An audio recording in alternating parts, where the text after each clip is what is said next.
Hello, and welcome to the Wanderings podcast, a photographer's exploration of art, science, and world culture. I am your host, Pedro Bonatto, a fine art and advertising photographer based in Toronto, Canada.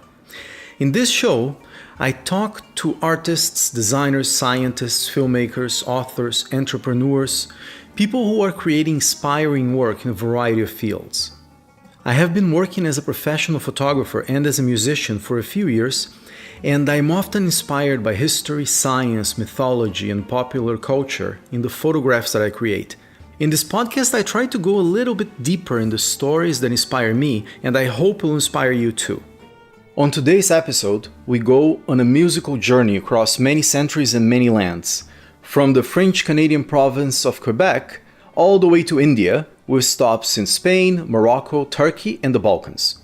My guest is Dr. Judith Cohen, a performer and ethnomusicologist specializing in Judeo-Spanish Sephardic songs, as well as in medieval and traditional music, including Balkans, Portuguese, Yiddish, French-Canadian balladry, and songs from crypto-Jewish regions of the Portuguese-Spanish border.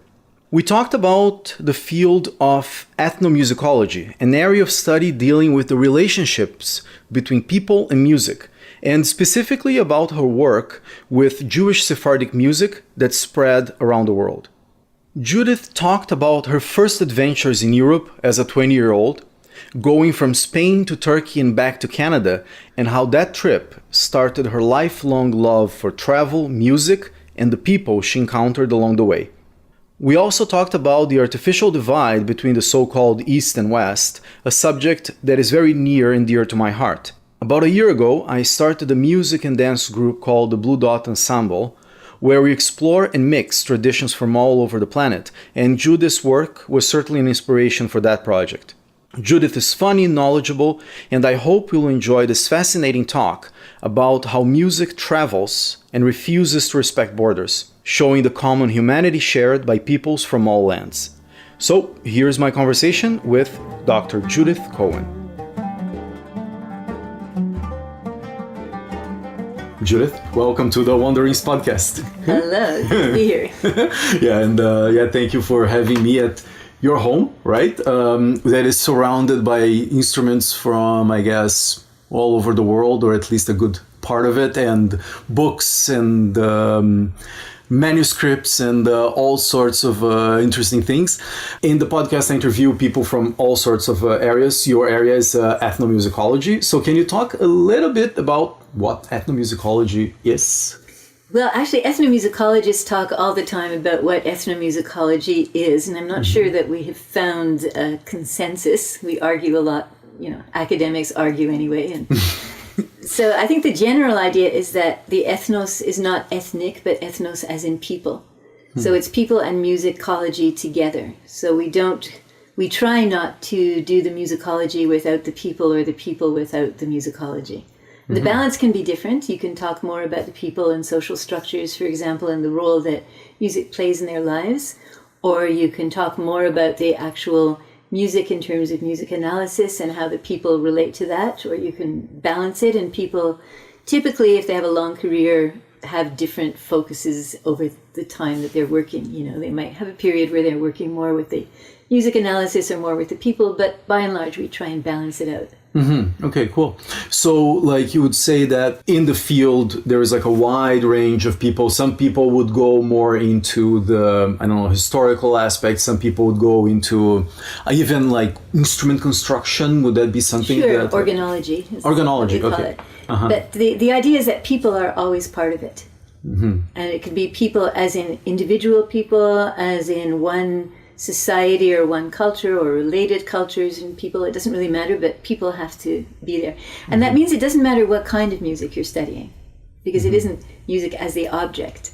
For a while, it was sort of assumed in the early days of the discipline first got its name in the late 50s. I mean, people have been doing it for a long time, but it was first called ethnomusicology in the late 50s. And for a while, there was more an assumption than anything else. It wasn't a definition, but it was a kind of tacit assumption that you were going to work with, non-Western music.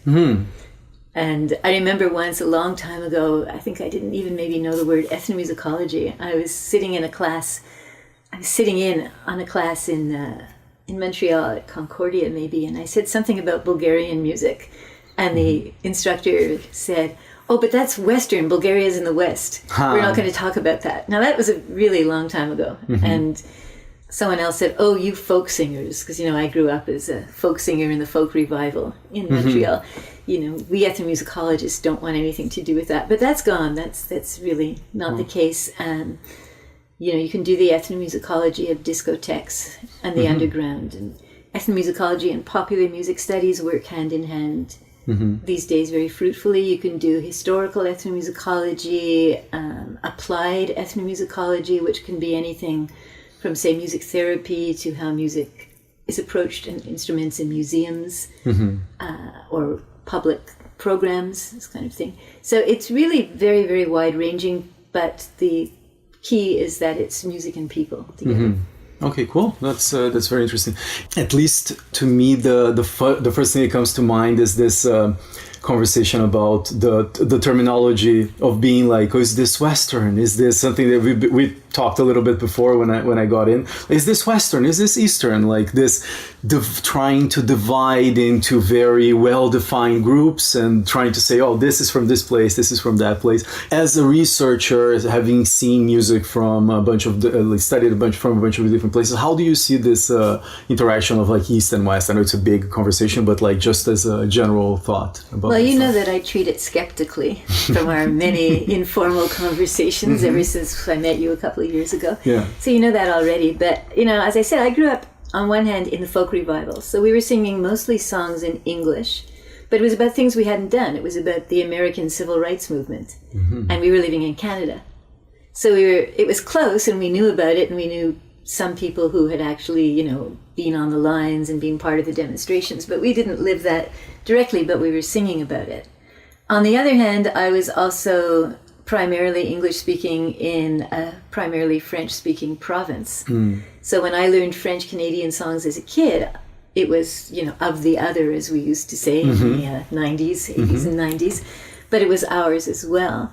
And I was Jewish, but singing songs that I learned, in a society that was mostly Catholic, and so on and so forth. So from my whole life, it's always been about, where do I stand in this? I'm always an outsider one way or another, or I would get, what's a good Jewish girl like you doing with all this music from Morocco? Or how come you're Ashkenazi, Central and Eastern European Jewish, but you're singing all these songs of the Sephardic Jews from Morocco and Turkey and the Balkans. So all my life, I guess it made me think of it in a very, I don't like the word fluid because it's so pushing boundaries, and I always have these terrible images of collapsing boundaries and people's hands getting smashed as I push through them and stuff. But I have grown up with this assumption, I guess, that A, I belong everywhere, but B, I don't belong anywhere. I traveled a lot from the time I was 20, but I don't have this citizen of the world thing or anything like that. If anything, I know how to put my foot in my mouth in a variety of cultural contexts. No, that's good. But in terms of East and West, I just think it doesn't wash. I'm also a medievalist. Yes. So one of the first things you learn when you work in music of medieval, what I'll call Spain for simplicity's sake, the old Kingdom of Aragon and Andalusia and so on. But one of the first things you learn is that in music terms, it was immediately, like from, at least the 9th century, 10th century, a lot of influence from the so-called East.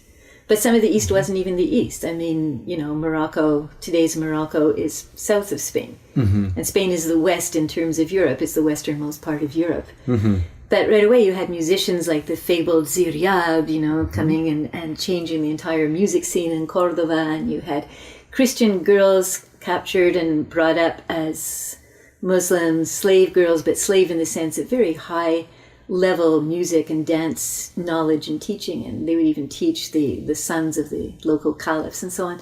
So there was no such thing as East and West, for example, in what was Andalusia. It was kind of irrelevant. It was, the musical culture drew on all these different elements, to say nothing of the Jews who are already living there and the Christians who had been there for so many years, they were natives and they went back to the Visigoths and, so on and so forth. So to me, this whole East-West thing and the assumption that, Eastern philosophy is somehow on an automatically higher plane and the West is somehow inherently corrupt, and evil, it just doesn't wash because humans, it sounds simplistic and kind of silly for someone who's been around for decades and is supposed to be an academic, but humans are humans. Right. And I think in the long run, we work pretty much the same way. Mm-hmm. And there are people in every culture who operate on a more philosophical and or spiritual or mystical level, and people who operate on a more practical level, and people who are innately good to other people, and people who have to learn to be good to other people, and people who never do learn it. Mm-hmm. And I really think that changes a whole lot. The specifics change a lot, of course, naturally. But I was telling you when you were taking your coat off in the door about the time when I was singing at the London, Ontario Folk Festival, and I was put on the stage called Songs of the East. And when it was my turn, I sang a song from a French-Canadian song from Acadie, from French-Canadian Nova Scotia, and said to them, well, it's east of Toronto. And the director was standing there waving his arms in front of me from the ground, looking at the stage and saying, East, East, I said East. And when it was my turn to sing the next song, I said, now we're going to go east across the Atlantic to Spanish Galicia. And, ideally, as I told you, there wasn't enough time, so I stopped in maybe Turkey. But had there been enough time, I would have liked to keep going east until we ended up in Vancouver and back in London, Ontario. Right, yeah. I think that's a brilliant story. I'm glad you're able to share this.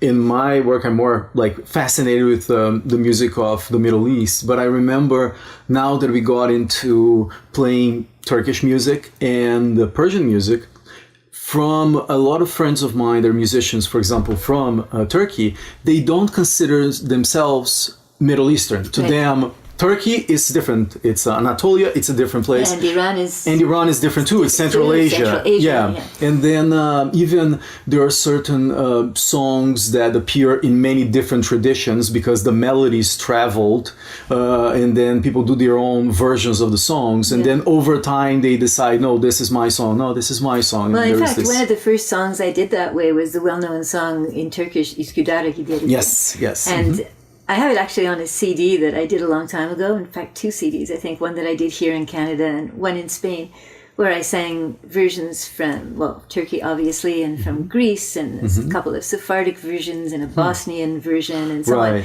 And a woman who made that famous or infamous semi-documentary called Whose Song Is This? Left out the Jewish versions completely.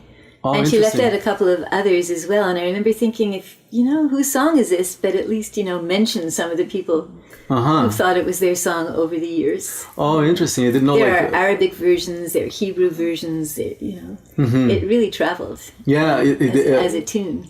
Yeah, it's so interesting. I learned about Tusker Daraa after I played with my group Sari Gelin, which is another song that appears in Turkish, Azerbaijani, Armenian, Persian. And people have a very strong opinion of whose song is it. So it's interesting. And then I learned about this documentary on Tusker Daraa, and then I didn't know about the Jewish part. It's interesting. Well, I actually put out that CD.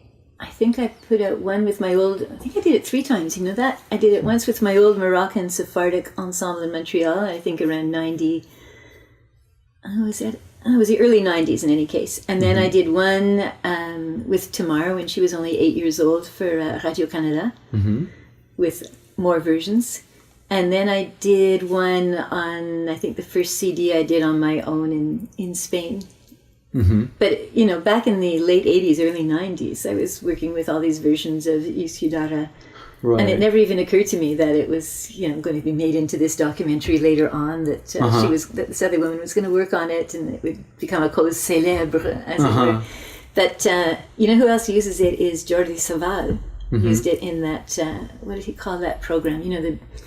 The big program, Jerusalem and Peace or something. And the idea was to use it to show that music from all these different cultures coexisted and shared and so on. It's, one of the shows where Yair Dalal, the Israeli musician with roots in Iraq, is featured in that concert with Jordi Savall and Hesperian 21. So it's really made the rounds. Oh, wow. Yeah, I'm actually very interested in that song. We'll talk later about it because we want to try to do a show with and try to record it in as many languages as we can find. Well, we actually did with my old Moroccan Sephardic Ensemble. We actually did a concert many years ago in Montreal, I think around 1990, in the Festival Sepharad when it was just beginning, of contrafactum, the idea of taking a set of words and adapting it to different melodies, or taking the same melody and adapting it to different words.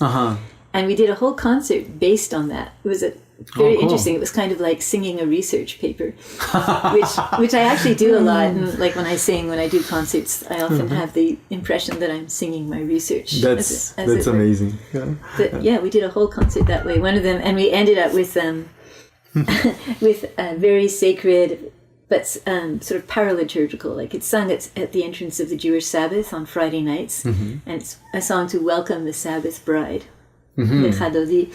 And we actually ended up that concert singing it to a tune by the French-Canadian singer-songwriter Gilles Vignon about Quebec. Mon cher pays, c'est à ton tour, le Chadodi, l'ikrat kala, to show that you could really do this with just about any culture. And it was based much more on the metrical and rhyme or assonance pattern of the song than on whether these cultures even knew each other or got along. Oh wow, no, that's really cool. Yeah, I'd love to hear that. If there is a recording somewhere, we could try to dig up at some point. One thing I wanted to ask you, so you mentioned Tamar Ilana, your daughter and the lead singer at Ventanas. He's a very prolific world music group here in Toronto. Can you talk a little bit about, like, in the beginning of your career, probably even before you became a scholar, you were traveling and going to places. Can you talk a little bit about the beginnings of your interest in learning about the music of different peoples? Sure. Well, I always, because I grew up in French Canada, in an English-speaking Jewish family, so I always had those three anyway. Four, really, if you count Hebrew and Yiddish in terms of languages. So even though I didn't speak Hebrew or Yiddish, I always knew songs. We learned them in summer camp, we learned them in Jewish Sunday school. So I always knew songs in Hebrew, I knew songs in Yiddish. I went out of my way to learn songs from Quebec and later on other parts of French Canada because I lived there and I thought, well, I live here. And of course in English. So I don't really remember very well only knowing songs in English. I'm not sure I ever did only know, at least listen to. We'd go to synagogue and there was a beautiful men's choir and they would sing in Hebrew. And my aunts didn't sing a lot in Yiddish, but they did sing a little bit. And the Passover Seder, my grandfather and my uncles would vie and speed to see how fast they could sing through all the different parts of the Seder. And then summer camp, we learned actually about equal amounts of those songs from the Civil Rights Movement and American protest songs and general folk songs. And they knew at the time, because this was the 1950s and early 60s, the new songs that were coming out of Israel as folk songs. Because they basically had to create a folk song tradition in a country that, as a country, existed since 1948. And so a whole folk song and dance tradition, which was, many of the songs at the time had this kind of folk songy almost innocence about them. They were, the shepherd and the shepherdess see each other and they fall in love. Or they were words from out of the Song of Songs, the Song of Solomon, set to tunes that people adapted from either Eastern European or even local Druze, Bedouin, and Arabic tunes. Really some beautiful stuff. So we learned all that at the same time. It was all part of what I learned as a kid. Then in what started it all off in Way in 1970, this is a sort of unlikely story, but my good friend Edith, who was quite a bit older than I am, said that she wanted to go to Yugoslavia, it was still Yugoslavia at the time, to see whether the Yugoslav guy, he was Serbian, but we said Yugoslavian then, who had broken up with her in Montreal, was typical or whether he was an exception and they were really all nicer than he was. And we should really go to Yugoslavia, check out the country and, see what people were like. So I was exactly 20. There was no internet, of course, but we went to the library, we looked up maps, she looked up and told me all about the beautiful murals, and the Byzantine murals on some of the old churches. And we made a list between the two of us of where to go, and her ex-boyfriend was only one small part of it, really. And we landed in Milan, hitchhiked. We had about $100 between the two of us for the summer, which even then wasn't very much. And we hitchhiked into Croatia. There were a few people into Slovenia first. We made contact with. We had somewhere to stay in Sarajevo and so on. So we were there for 2 solid months. And of course, in Kosovo, there were Albanian guitar women who were totally fascinating. And we learned how the music was different in Croatia and in Serbia and in Bosnia and in Macedonia and so on. And not as a scholar at all, but just staying with people, hitchhiking, and having people talk to us. You know, we had a dictionary, which we used. We knew a little bit of Russian from studying it, and she knew German, I knew French. So, you know, one way or another, we could pretty much get by. And I bought a cheap guitar, and I sang on the streets. I did a lot of busking. Oh, wow. And, you know, we made some money that way, and I just gave it away at the end. And so that was what gave me the taste for it. And when I came back, I was all of a sudden, and don't forget, again, there's no internet. Yeah. There's not even a fax or a cell phone. So I was like, all of a sudden, Judith, who knew about this music from Yugoslavia that nobody else knew anything about. And then I started I found out that you could learn Balkan dancing in Montreal from the wonderful Yves Moreau, who is still teaching it. He's still one of the people I really revere in Bulgarian dance and folklore and so on. And then we learned that you could go to New York City and learn Balkan songs from Ethel Rame and from Lauren Brody and Carol Freeman and all these wonderful people. And we'd pile into a car, pre-seatbelt era. So we'd pile as many people as would fit into the one car owned by any of us and go down to New York and have a weekend of learning songs and, you know, Bulgarian, Croatian, Macedonian songs and dances, and then coming back and performing them and teaching them. So that was kind of how I started. And then after I did my my bachelor's at McGill, I decided, well, I'm just going to go back and travel because I really like this. So I turned down both job offers and scholarship offers. And I bought a one-way ticket, to my mother's horror, I bought a one-way ticket to Paris. And made no plans whatsoever besides a one-way ticket. And again, plans were complicated anyway because of no internet.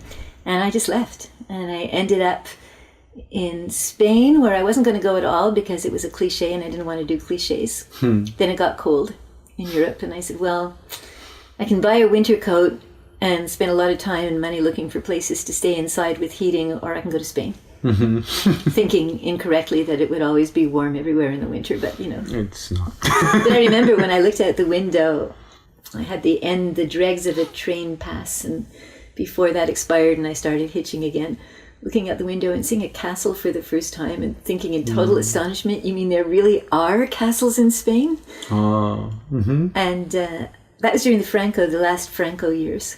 So I was there during the end of the dictatorship and staying in a Valencian Catalan-speaking village where it was still forbidden to speak Catalan in public. And the people I was with, I was teaching French in exchange for room and board, and the people I was staying with, who were all these idealistic young teachers, were eventually arrested for speaking Valencian with their kids, with their students. And when that happened, I mean, it's a long, complicated story. In between, I went to Morocco for a month, so I remember getting to Morocco on the boat and hearing music on the street and thinking, oh my God, where's this been all my life? This is wonderful. But the people I was with on the boat, who were Americans, Dutch, you know, from all over, were busy buying dope right away. And I didn't even know what it was, because there was this little kid yelling, "Kif, kif, you know, 10 sous le gramme, 10 cents a gram." And they were all rushing off to buy it. And I was saying, what is that? And one of them, I remember clearly, said, well, what did you come to Morocco for? Culture, blankly, music, architecture. Music, people. You know. Then I went back to Spain and stayed in the village for a while. And then when they were arrested some of them were arrested and many more of them lost their certificates of good behavior, certificado de buena conducta. They were apparently looking for me. They said they were going to look for me because I was selling drugs, which I thought was pretty funny because I don't even know how to light a cigarette still. I really literally don't. But they said, well, you have long hair and you look like a hippie and you're Canadian. Well, they said American, same deal from what they knew. So I remember I had seen an ad, and I think Brenna knows this, as one of my classic things. I'd seen an ad in Barcelona for boats to Turkey, to Istanbul. Oh. And they were really cheap if you had a student card, and I had a fake student card at that point because I wasn't a student anymore. Yeah. It said McGill University Valencia or something. And so I went out to Barcelona, and for about the equivalent of $20 today, bought a one-way ticket to Turkey, to Istanbul. And I stayed there for 2 months without a camera, which of course, tragic, yeah. Probably the thing I regret most maybe in my entire life is not having a camera that year in Spain and Morocco and Turkey. And after 2 months in Turkey, I went back up through the Balkans and eventually ended up in Scotland and the Hebrides Islands and then eventually back home. But that was a whole year. Oh, wow. And that kind of did it for the travel bug. I was caught. I was infected. The travel bug was there to stay. And I first started learning about, I got interested, of course, in music in different parts of Spain and Portugal because they were so misunderstood. Everybody thought everything in Spain was flamenco and everything in Portugal was fado. So I got really interested in that for quite a while. And then, of course, the Balkan music, Jewish music. And then I did a master's degree in medieval studies. And I looked at women musicians among Muslims, Christians, and Jews in Spain before it was cool and before the internet was available. And I would do it quite differently now, but it was very exciting to do. And at the time, I had a medieval women's ensemble. So I guess that's how the academic career really started, because I had the ensemble first. And we were only a women's group by chance. We actually had a man in the beginning, and he just moved. He left Canada. And one day somebody said, "Oh, it's so cool, you have this women's medieval group." And we looked around at each other and went, "Judith, Susan, Ariane, Michelle, oh yeah. yes, we have a medieval women's group." And then, it's kind of embarrassing to say, but we had as few men as possible just because it sold better as a women's group at the time in the 70s. Yeah, still today. But we needed men sometimes for certain parts, and so we always said they were guest artists. It's really embarrassing to say this, maybe I shouldn't, but when possible they were gay men, because that went over better in the feminist community. And it was great. We had some wonderful musicians, and I still have all the recordings. We didn't make any recordings, but we recorded all our concerts.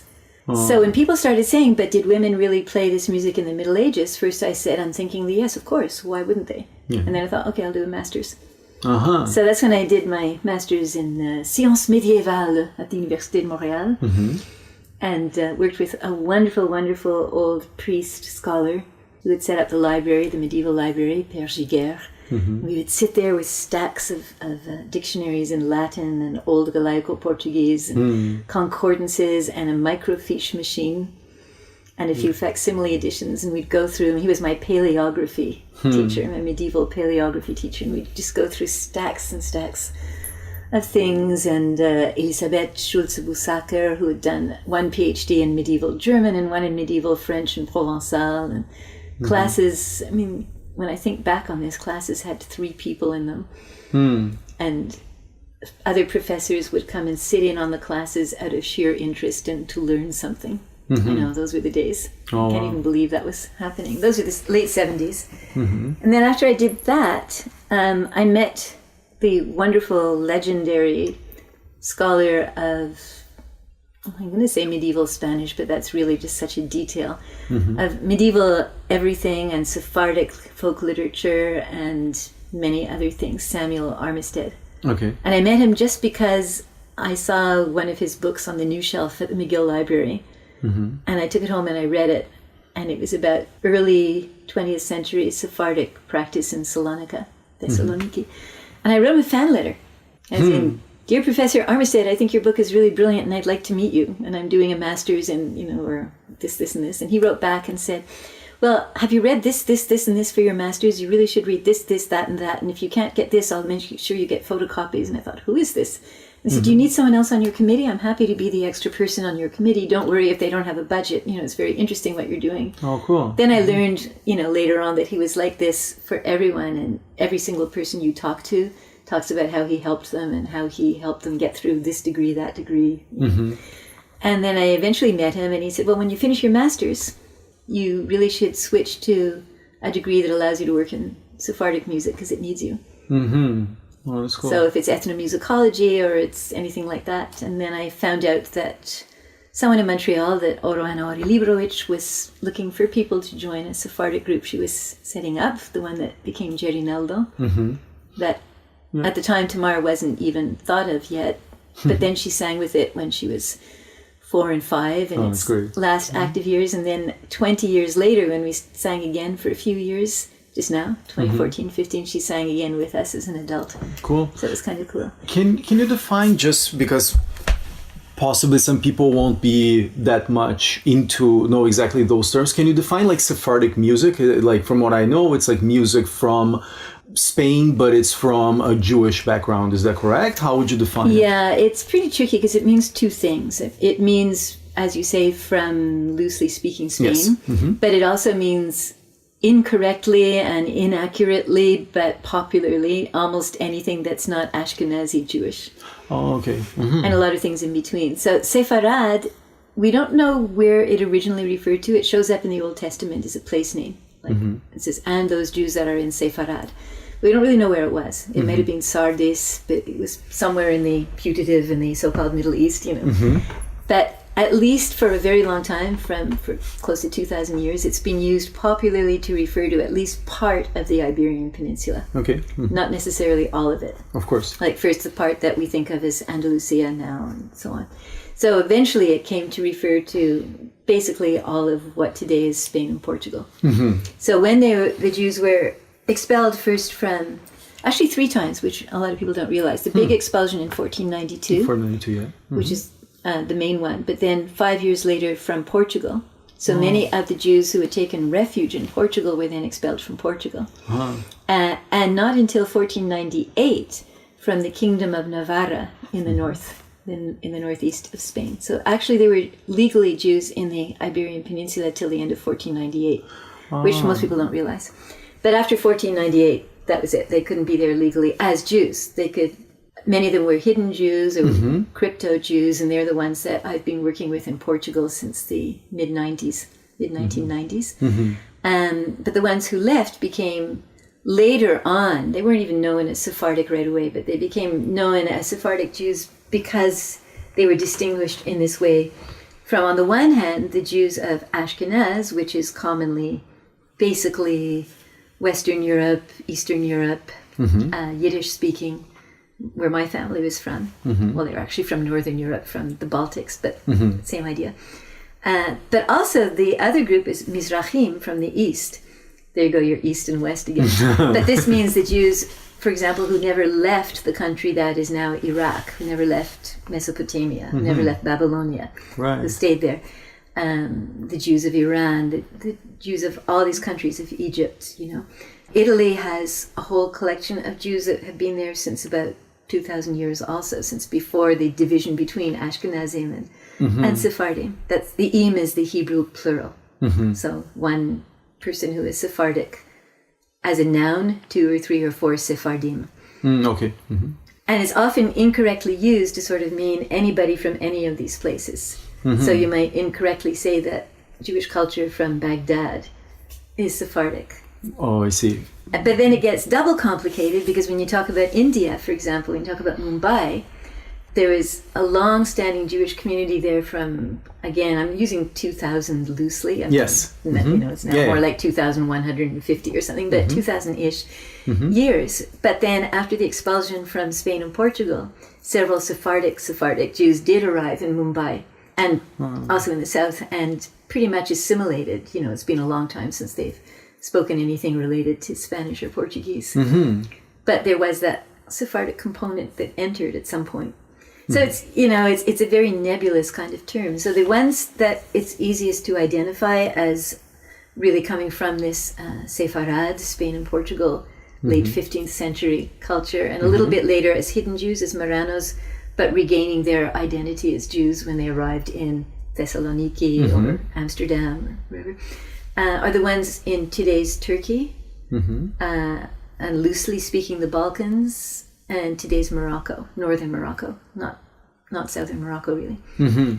And they were other places, but they pretty much coalesced into those areas where they kept on speaking what's popularly called Ladino, and I'm not going to go into the whole academic discussion of what's Ladino and what's Judeo-Spanish and what's Judesmo and Jaquetia and so on. But, It's very inside baseball in that specific area. Uh-huh. But those are, the areas where they maintained, I guess, the most easily identifiable culture. But the music, so the other misconception is that the music must be, medieval Spanish music or whatever, and it's not at all. It changes as much as music anywhere does. So in any tradition, right, you have strains of that tradition that are older and strains that are newer, and things that change all the time because people are people, and it's really outside the world of scholarship. Most people aren't too fussy about where their good tunes come from. If they're good tunes, they're good tunes.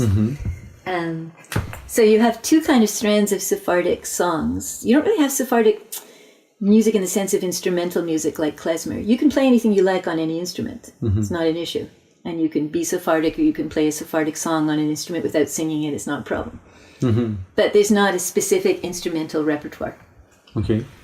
So it's not like klezmer where you have a whole instrumental repertoire, some of which is connected to Yiddish folk song or Hebrew folk song tunes or Romanian or other tunes, and some of which just are instrumental tunes. You don't have that. So Sephardic songs, there's an older strain, which not very many people sing. I sing it. It's a lot of the old narrative ballads and some of the wedding songs and so on. This is the older strain, and it's basically, I wouldn't say disappeared, because disappeared is a big, heavy word, but it's to a large extent eroded from popular live tradition. And in those cases, the words are often very old. They could be, some of them are from pre-expulsion, Spain and Portugal. Some of them are from just around then, or from just after, maybe when hidden Jews, when the new Christians who are taking over again their identity as Jews brought with them from the 16th or 17th centuries. We don't really know. But they're older anyway. But the tunes aren't. So we don't know what tunes were their original tunes. Right. Because presumably, in the boat, they sang whatever they were singing, and it wasn't going to be the same tune anyway. If you were from Barcelona or Valencia or, any other place, there were going to be different tunes. But presumably they were singing whatever they learned from their mothers and their grandmothers and so on. And then when they got to wherever they were going, they probably kept those tunes around for another generation or so. We really don't know.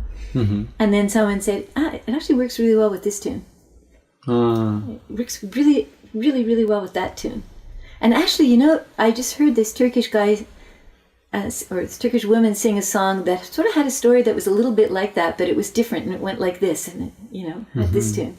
So the tunes changed, and the wedding tunes changed almost completely, and we know this because you'll get very similar lyrics with, a Bulgarian rhythm in 9/8 or Turkish rhythm in 9/8, 1 2 1 2 1 2 1 2 3 1, and it doesn't fit the words. It kind of torches the words because they're Spanish accents, and they don't work at all with those, Slavic or Turkish rhythms. Yeah. And then the same, not identical words, but the similar words with the same theme for the wedding, say, or for a ballad, they'll be sung in Morocco with a Moroccan rhythm or free rhythm and a totally different tune. And then hardly anybody sings those anymore anyway. Or they make, like Ventanas, for example, they'll sing one or two out of their repertoire. So what most people sing in Sephardic songs are the love songs and some topical songs. And these are mostly from the late 19th century on. Oh, okay. And in some cases we actually know, not from my personal scholarship, but other scholars who've done the legwork. José Manuel Pepe Pedrosa was one of the first people to really look at that closely. So you had interesting phenomena, and this is not a put down, and I say this all the time. A good song is a good song. Yes. A good song from 1890 is a good song from 1890, and a good song from 1990 is a good song from 1990. And if you write a terrific song tomorrow, then it's a terrific song that you wrote, this week. So it's not a put down at all, but it's a misconception.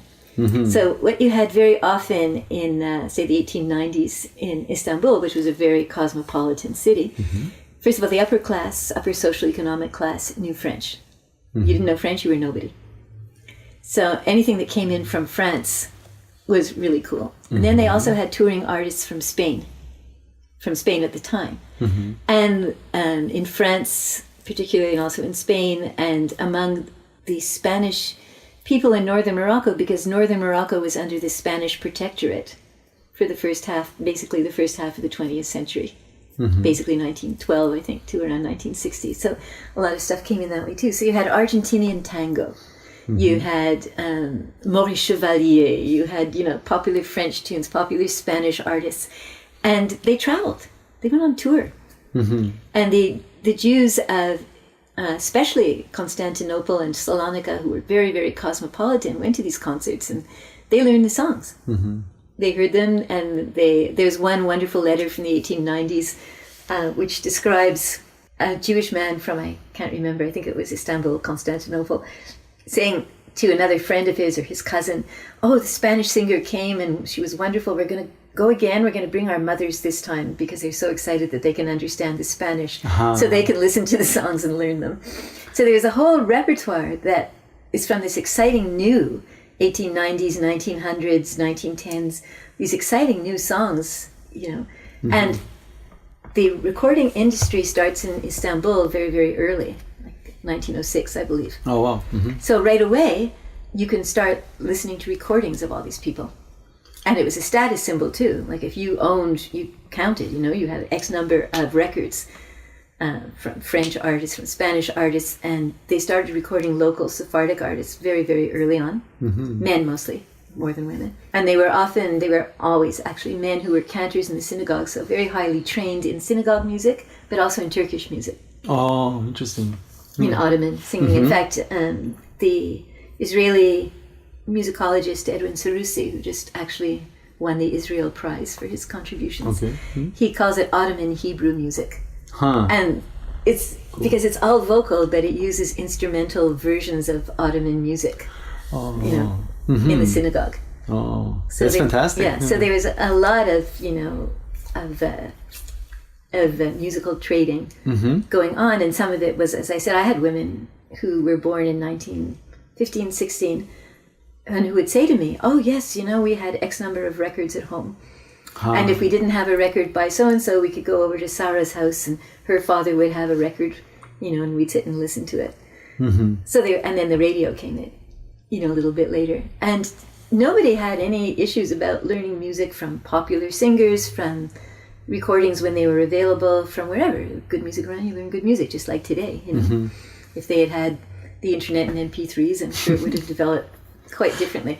So the language is one form or another of what scholars call Judeo-Spanish, and then the music can be anything. And we don't know what the oldest tunes are. There are tunes that sound more archaic and are probably much older, or which have a general melodic contour, similarity to certain Renaissance tunes that were written down with ballads, and might be to some extent a survival at least when say early 16th century tunes, or a little bit before. We just don't know, but those are the minority, like the small minority. Most of the others are, and the reason they're so easy to learn is because they are late 19th century tunes. Right. They fit right into, and if they have a nice little Eastern, so-called Eastern, I guess I can't do air quotations because it's a podcast, but there should be some kind of verbal signal for podcasts and for audio recordings for quote air unquote, I don't know. But It's Eastern, clear. If they have a little Eastern, as it were, sound to them, they're still a Western construction and general melodic contour and so on. And some of the early ones that were based on Turkish and Greek tunes did still use the old makams. And you hear that in some of the older recordings. But they also kind of disappeared. One of the reasons they disappeared was, well, first of all, makam is difficult and not everybody's going to learn it, but also because the first songbooks that were published of Sephardic songs in the 1960s and 70s were published by Yitzhak Levi, the father of Yasmin Levi. And what he did is he took out anything that related to microtones. Oh, I'm not going to say quarter tones because makam is much more complicated than quarter tones. I mean, that was an invention basically of the 1932 Cairo Congress. But he basically took out the microtones. So a lot of people initially learned those songs from his songbooks. And because he was from that culture and he grew up in it, people figured, well, it's, air quotes, authentic. Yes, yeah. That's, And they were, except that he sort of cleaned up a lot of the rhythmic patterns. The makam disappeared totally. He himself was a beautiful singer and he performed a lot of them, but on fretted guitar and piano. Yeah. Not altered piano or prepared piano or, unfretted guitar or anything like that. So basically he westernized them. And so did Alberto Hemsi, who published in the 1930s, who published a selection of songs from his family, in fact, a lot of them from Thessaloniki, but with piano arrangements. Oh, wow. And these were the most influential sources for people to learn from. And that's one of the reasons that, the more recent repertoire of love songs and general songs survived a lot more than the old narrative ballads and life cycle songs.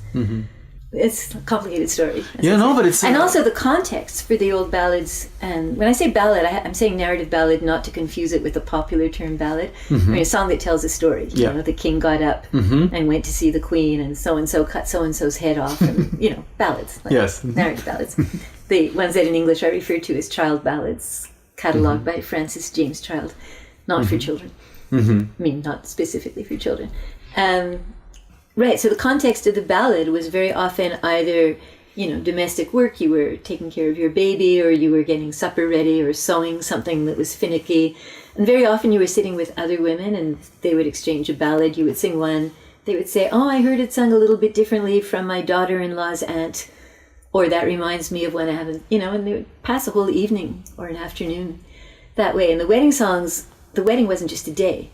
So you had songs for when the bride put out all of the embroidery and so on for her trousseau, and the women of the neighborhood would come and they'd criticize it and say, this should be sewn better, and, oh, this is great embroidery, or, you know, my cousin's daughter does it better, or this is the best I've seen, whatever. But there were songs for that. There were songs for every stage of the wedding over, 10 days or 2 weeks.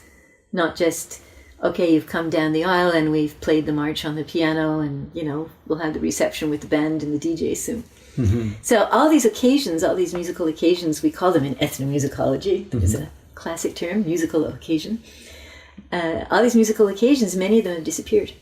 I used to record ballads in the Sephardic Senior Citizens Club Fraternité in Montreal.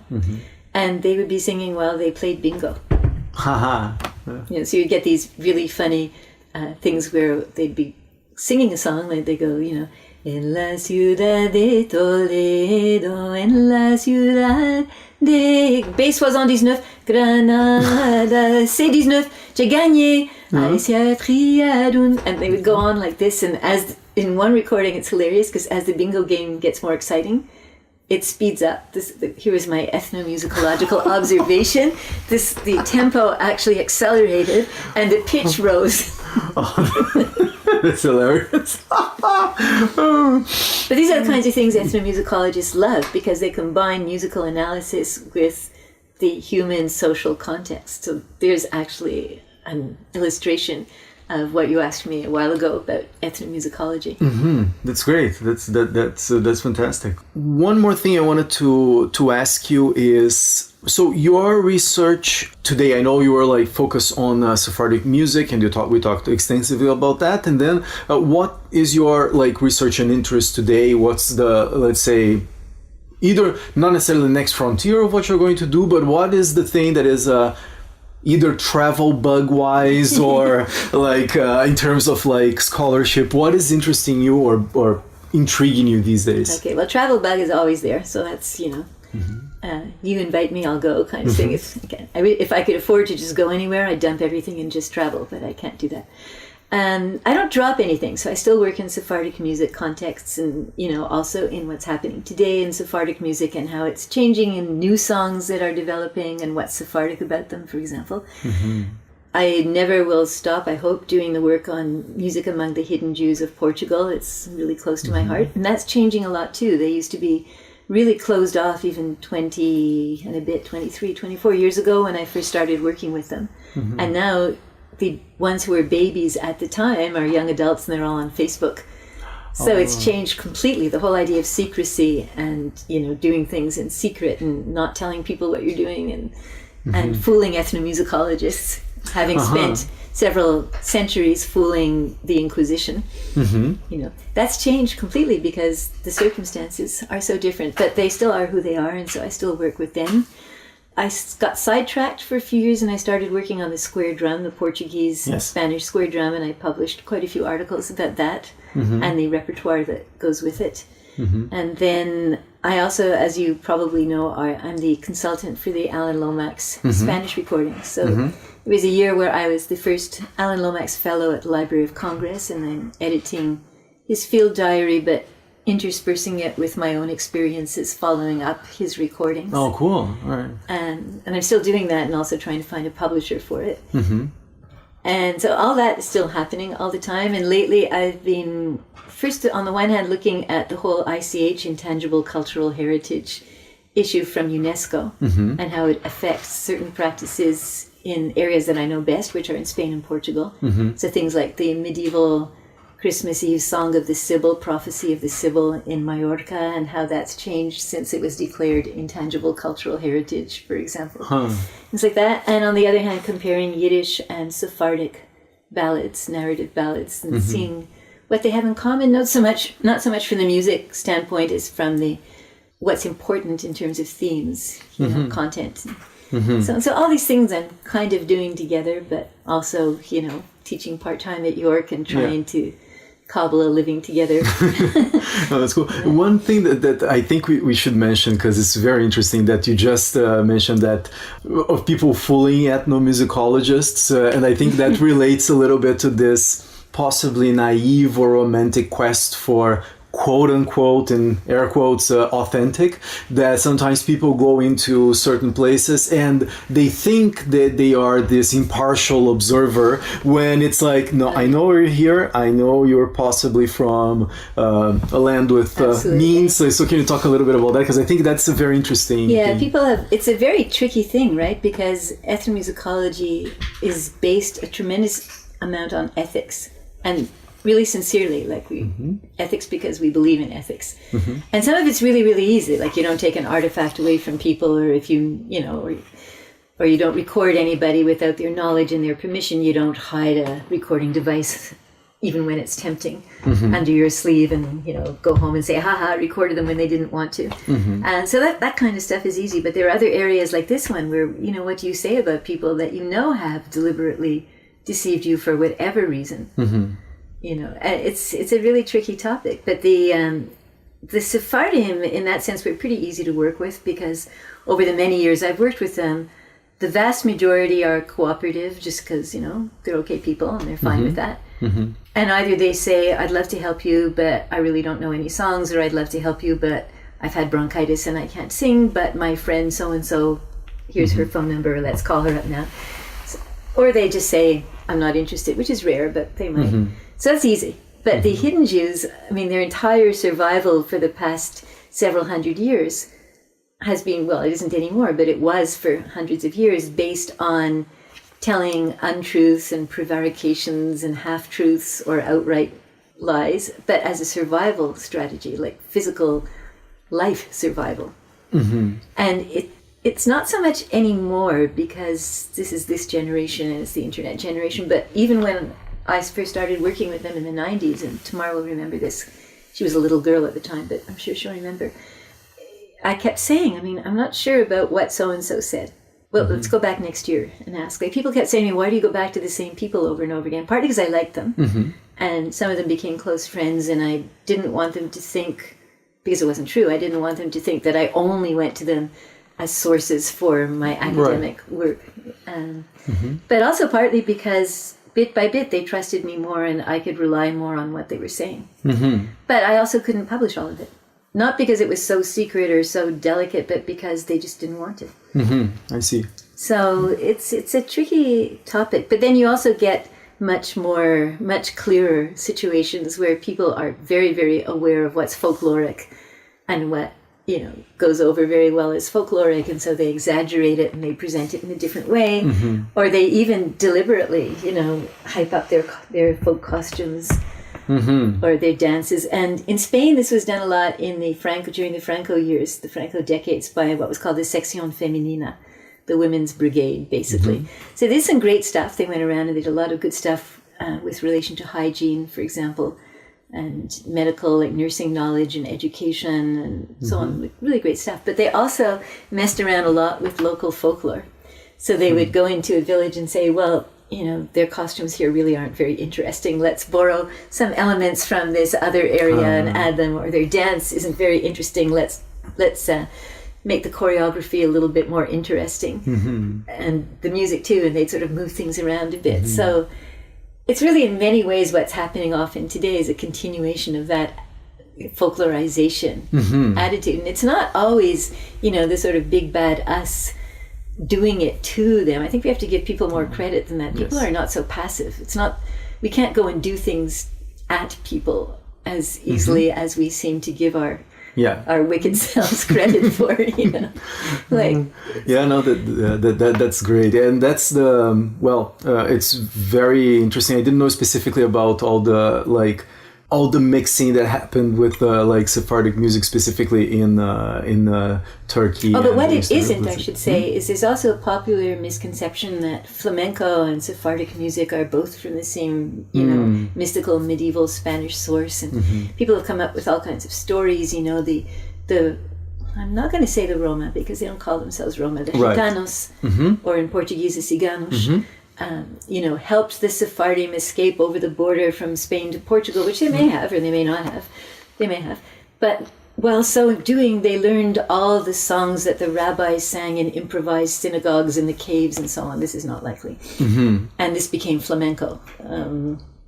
Nothing's impossible that isn't documented. However, there are things that are unlikely. Right. What is much more likely is, for example, the Gitanos and the last remnants of so-called Moorish culture lived in the same neighborhoods of Granada in the 17th, 18th centuries. In fact, the word Zambra is directly related. And it's far more likely that there was a lot of musical and dance interaction between them, later on, which is starting to get close from when flamenco as we know it develops. Right. But there also is the Mediterranean confusion. There's any number of Mediterranean musical traits that because you do a lot of this music, that have to do with vocal ornamentation and vocal timbre, how you place your voice, and singing one basic melody with a heterophonic accompaniment. In other words, the oud or whatever instrument plays basically the same thing, but in a different way. You add ornaments.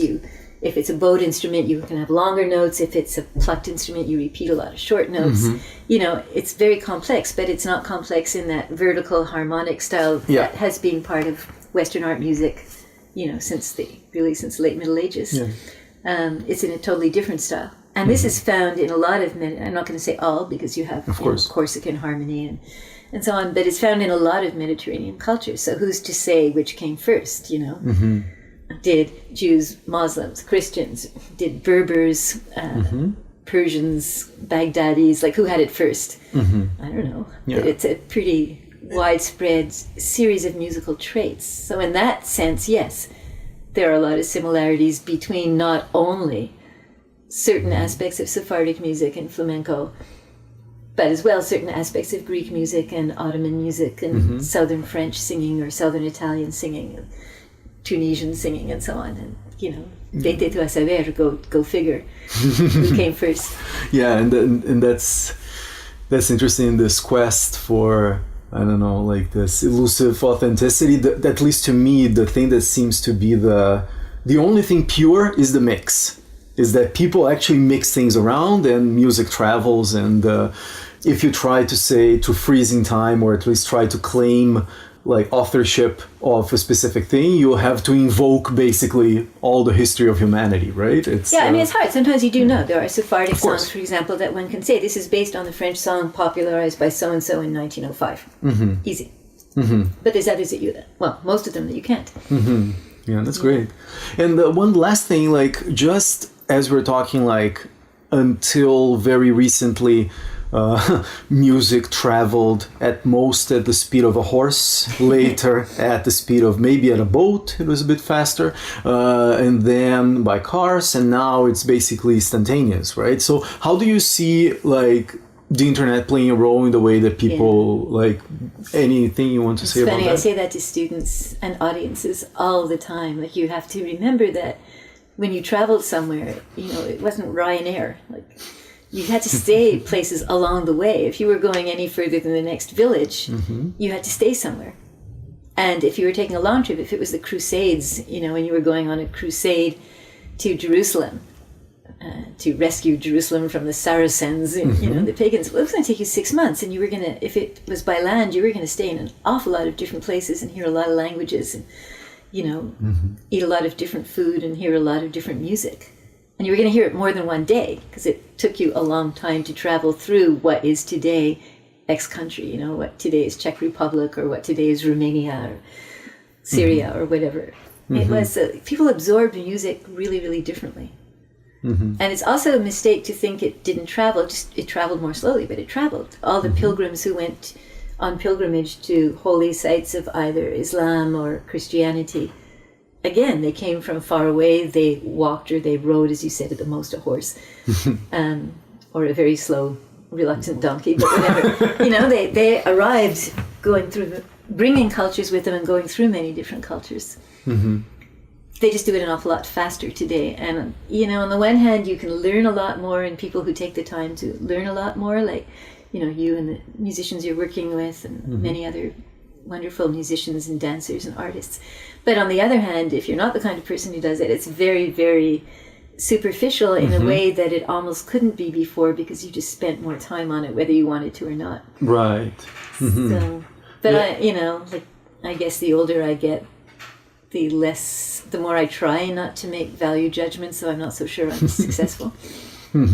Yeah, it's to me it's like it's easier to be super profound and transcendent, and it's easy to be very shallow as well, right? So I guess it has advantages and disadvantages, but I'm very happy to be able to go on the internet, talk to, like, if you have 4 friends, they're musicians, you will find someone that knows something about the thing you were looking for. Oh, it's amazing. I mean, I can even do it in the history of courses. The very first course I took, I audited in, what was it called? World Music, I guess, or Music of the World or something like that. It was in the early 70s at Concordia, when I think it was still called Sir George Williams, in Montreal. And it was a piano teacher, a virtuoso piano teacher, Phil Cohen. And he would come into the class with a stack of vinyls. We didn't call them vinyls, we called them records. With a heavy stack, every single class of vinyls that he could barely carry. He would go to the library or his own house, or both, and he would come to class and he wore these rumpled sort of piano teacher suits. And he would put them on and he would listen himself in such a way that we had to listen more just watching him listen, if that makes any sense. And so physically that was how we listened to those. He had to hunt down those records and then physically gather them up from his own house and from the library and then carry them to the classroom, make sure the record player was there. It came on a cart that then had to be carted out. Then there were cassettes, and then you had to do conferences. I remember transferring music from cassette to cassette and setting it up so that they heard 30 seconds of this and 20 seconds of that, but it still had to be either in this order, or at one point I inherited a bunch of 2 minutes or 3 minutes on each side cassettes from folk dancing, and I would bring like a whole stack of those so I didn't have to go like wind forward and back, especially for conferences. And then, as you know, it was CDs and the rather short-lived DAT and the mini CDs, which were mercifully even more short-lived. And then, click, and there you are. So I guess since I started doing all this quite a long time ago, I've lived through each step, and I can't say for 1 minute that I regret having it easy now. Like I used to carry kilos and kilos of equipment with me every time I went to do field work, and that was already fewer kilos than I would have had to carry 20 years earlier. Right. And, like you've got your phone plugged in now. Yeah. And I do that too. Like I said for the first few years of smartphones, I said, no, I'll never give up using my real video camera and my real camera. Just now, I'm just gonna use my phone for this one thing just now, but I'm not going to use it. Well, except for this other thing, I'm not going to. Well, maybe. It's fantastic how it makes everything easier, and now you can get cards with, like, you used to be able to think you were doing really well if you got 8 gigabytes on a memory card, and It's virtually. That's so old school. Yeah. Cool. If people want to contact you, or take a look at the work you're doing, should I put a link to your York University profile? What's the best way to contact you? Well, yeah, it's tricky. I'm actually working under construction. I'm trying to set up a new website. Okay. Actually, Tamar's been helping me with this, and Carlos, but it's not even at the stage where you open it up and it says under construction. Oh, I see. Because I do have the one at York, but it's on a very old platform and one of those really annoying things to update. So I haven't updated it in a very, very long time. And at this point, York is such a precarious situation that I better just, get a website and have done with it. Yeah. But my Facebook page, they can hook up with me on Facebook, or they can just write me an email at my email. I will put those links on the show notes for Facebook. What I'll do maybe is give you a Gmail, which is not likely to disappear. The York one might disappear at some point, but I'll give you a Gmail that. Yeah, and we'll put that on the show notes, and anyone can write to my email. It's not a big deal. That's great. Cool. Or hook up to Facebook. Judith, thank you so much for being in the podcast. It was a lot of fun. Thanks for asking great questions and laughing at all the right times. You see, I did it again. Cool, Judith. Thank you so much. So that's it for today's show. Thank you for listening to the Wanderings podcast. You can find show notes and links at pedrobonatto.com/podcast. If you like the show, I would love if you could share it with your friends or leave a review on iTunes. If you want to get in touch with me, you can find me on all social media at Pedro Bonatto. I would love to hear from you. You can find my photography work at pedrobonatto.com. The music for the Wanderings podcast is provided by the Blue Dot Ensemble, a music and dance group exploring traditions from all over the planet, where I am one of the founders and the lead drummer. You can find us at bluedotensemble.com. So tune in next week for another show. Until then, I urge you to keep following your curiosity, and I'm looking forward to our next Wanderings together.